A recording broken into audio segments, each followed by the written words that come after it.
সুপ্রিয় দর্শক বন্ধুরা, আসসালামু আলাইকুম। সবাই কেমন আছেন? আশা করি যে যেখান থেকে দেখছেন অনেক ভালো আছেন।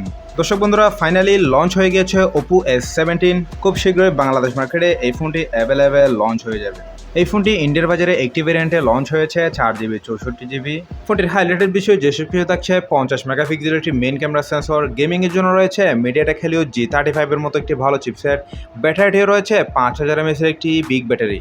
তো দর্শক বন্ধুরা, আজকের এই ভিডিওতে বিস্তারিত আলোচনা করব Oppo A17 এই স্মার্টফোনটিতে কী কী স্পেসিফিকেশন দেওয়া হয়েছে, এই স্মার্টফোনটি বাংলাদেশ মার্কেটে কবে লঞ্চ হবে, এর দামই বা কেমন হতে পারে, এসব কিছু প্রশ্নের উত্তর থাকবে আজকের এই ভিডিওতে।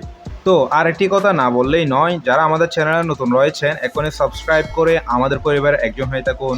আর অলরেডি যারা সাবস্ক্রাইব করে রেখেছেন তাদেরকে অসংখ্য অসংখ্য ধন্যবাদ। সো ভিডিওটি শেষ পর্যন্ত দেখতেই থাকুন।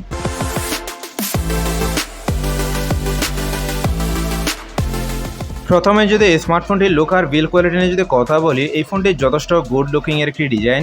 ফোনটির রিয়ার প্যানেলটিতে আসলে দেখা যায় খুবই সুন্দর দুইটি ক্যামেরা মডিউল, তার সাথে রয়েছে একটি ডুয়াল এলইডি ফ্ল্যাশ লাইট এবং নিচের অংশে রয়েছে ওপ্পোর ব্র্যান্ডিং। দেখতে অবশ্যই যথেষ্ট চমৎকার দেখাচ্ছে এই ফোনটির রিয়ার প্যানেলটি। এই ফোনটির বডি এবং ফ্রেম ম্যাটেরিয়ালে ব্যবহার করা হয়েছে পলিকার্বনেটের, যেটি একটি প্লাস্টিক বডি তৈরি। এর ওজনে রাখা হয়েছে 189 গ্রাম, যেটি খুবই স্লিম হালকা পাতলা একটি ফোন, যার কারণে এক হাতে খুব ভালোভাবে ব্যবহার করা যাবে। অবশ্যই এই ফোনটির সিকিউরিটি সিস্টেম হিসেবে দেওয়া হয়েছে সাইড মাউন্টেড ফিঙ্গারপ্রিন্ট সেন্সর, যেটি খুবই ফাস্ট এবং একুরেট বলেই জানা গিয়েছে।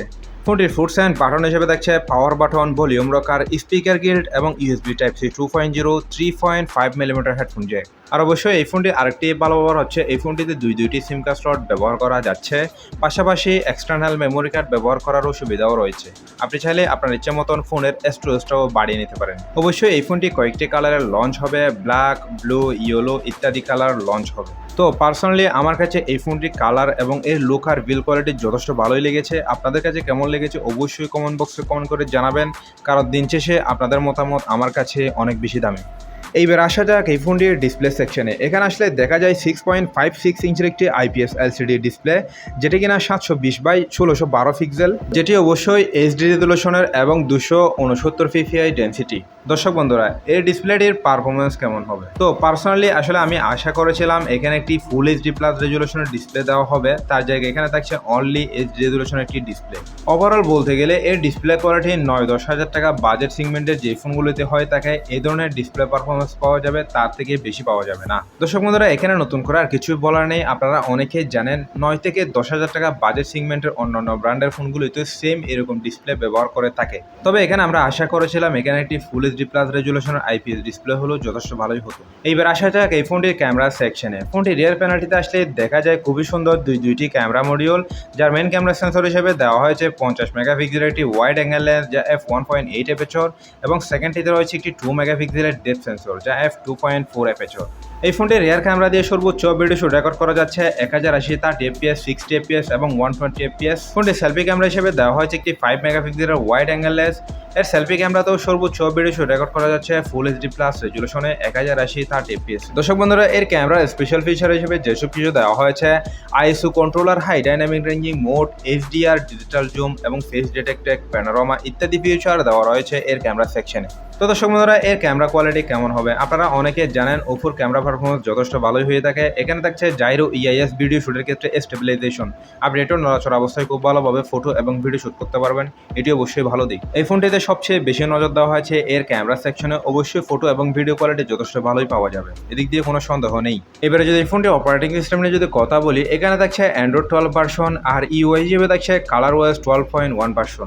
অবশ্যই এই ফোনটি ইন্ডিয়ার বাজারে একটি ভেরিয়েন্টে লঞ্চ হয়েছে 4GB 64GB।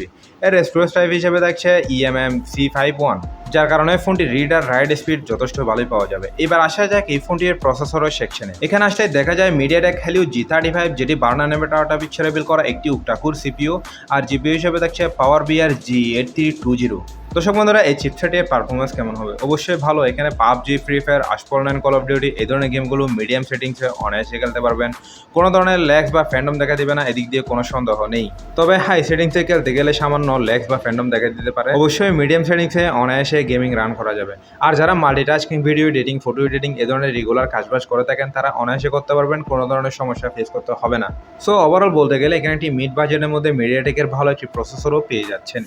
এবার আসা যাক এই ফোনটির ব্যাটারি সেকশনে। এখানে আসলে দেখা যায় 5000 mAh বেশ বড়সড় একটি ব্যাটারি, সাথে রয়েছে 18 ওয়াটের একটি ফাস্ট চার্জার।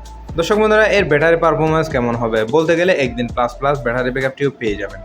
তো দর্শক বন্ধুরা, এই ফোনটি অলরেডি ইন্ডিয়ার বাজারে গত সপ্তাহে লঞ্চ হয়ে গিয়েছে। আগামী 10 থেকে 15 দিনের মধ্যে বাংলাদেশ মার্কেটে এই ফোনটি অ্যাভেলেবেল লঞ্চ হয়ে যাবে। এবারে কথা বলা যাক এই ফোনটির প্রাইস নিয়ে। এই ফোনটি ইন্ডিয়ার বাজারে এর প্রাইস রাখা হয়েছে 14,499 রুপি, যেটি বাংলাদেশি টাকায় কনভার্ট করলে দেখা যায় 15,000 থেকে 15,500 টাকার মধ্যেই থাকবে। তো 15,000 টাকা বাজেট সেগমেন্টের এই ফোনের ভালো দিকগুলো যদি সংক্ষেপে আরেকবার বলি, প্রথমত আমি বলবো এই ফোনটি যথেষ্ট গুড লুকিং এর একটি ডিজাইন। দ্বিতীয়ত এখানে একটি 50 মেগাপিক্সেলের মেইন ক্যামেরা দেওয়া হয়েছে, যথেষ্ট ফটো এবং ভিডিও কোয়ালিটি পাওয়া যাবে। আর তৃতীয়ত এখানে একটি মোটামুটি মানের গেমিং প্রসেসরও পেয়ে যাচ্ছেন, ব্যাটারিটিও পাচ্ছেন 5000 mAh এর একটি বিগ ব্যাটারি। এবারে যদি এই ফোনটির খারাপ দিকগুলো নিয়ে যদি বলি, আমি বলবো প্রথমত এর ডিসপ্লে কোয়ালিটি একদমই নর্মাল করা হয়েছে। তো যারা ফাইনালি এই ফোনটি কিনতে চাচ্ছেন তারা যদি এর ডিসপ্লে কোয়ালিটি অ্যাভয়েড করতে পারেন তাহলে অবশ্যই এই ফোনটি চুজ করতে পারেন। তো দর্শক বন্ধুরা, সবকিছু মিলে এই ছিল 15,000 টাকা বাজেট সেগমেন্টের Oppo A17 এই ফোনটি। আই হোপ এই স্মার্টফোনটি সম্পর্কে আমি আপনাদেরকে বিস্তারিত এক্সপ্লেন করতে পেরেছি। এরপরেও যদি কোনো কিছু জানার থাকে অবশ্যই কমেন্ট বক্সে কমেন্ট করে জানাবেন। সো ভিডিওটি যদি সত্যি ভালো লাগে থাকে তাহলে অবশ্যই একটি লাইক করবেন। আর যারা আমাদের চ্যানেলে নতুন রয়েছেন এখনই সাবস্ক্রাইব করে আমাদের পরিবারের একজন হয়ে থাকবেন। তো আপনার একটি সাবস্ক্রাইব আমাকে করতে পারেন নিত্য নতুন আপকামিং স্মার্টফোনের ভিডিও বানাতে সহায়তা করে। সো দেখা হবে নতুন একটি ভিডিওতে। সবাই ভালো থাকবেন, সুস্থ থাকবেন। আল্লাহ হাফেজ।